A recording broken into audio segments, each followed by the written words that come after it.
I know Tony said a couple of weeks ago, I forget what exactly it was, but you quoted a movie when it went out there to get you, the Tombstone? What was that movie? Yeah, he just was coming to get me, and I figured instead of throwing a hissy fit that I was coming out of the game, we could talk about a movie we both liked. And, he's great when he comes out there. Usually it's low stress.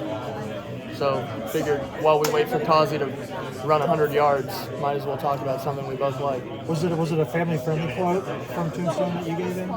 Oh, it wasn't a quote. I just asked him if he'd seen it, and I was just like, yeah, I was thinking about it. Was he as surprised as he said he was? Like, because he said that he had never really had a conversation quite like that on the mound. I mean, that's high praise. I feel like not a lot surprises him.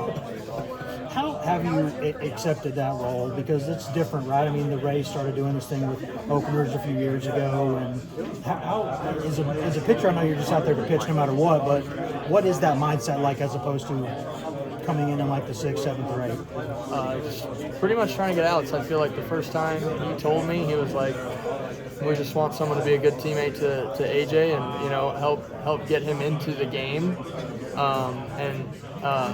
If it's taking down that first inning or, trying to get as long as I can, I'm just going to try to do the same thing every time.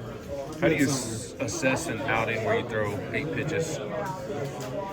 The same way I assess the outing of, if I throw a 60, it's like against Florida State, it's kind of just like you're out there and then you're done. I made some good pitches. I was feeling good, but I mean, I'm not going to argue with the boss. Yeah, I mean, 2 of the 3 guys you faced, you got ground balls, and you had 2 outs there. Just did that add to the frustration of?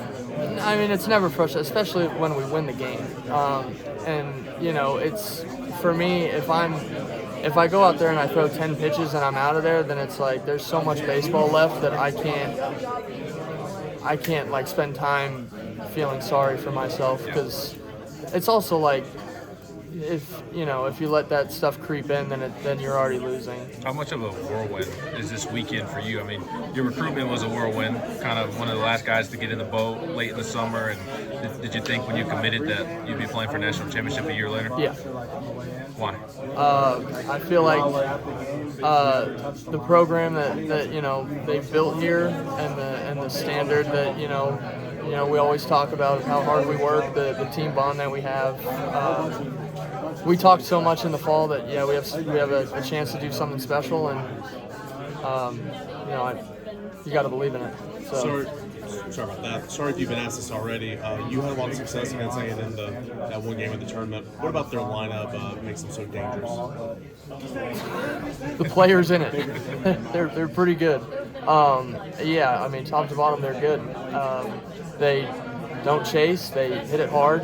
They're very tough to pitch to, and whatever success I had in Hoover is going to be absolutely irrelevant.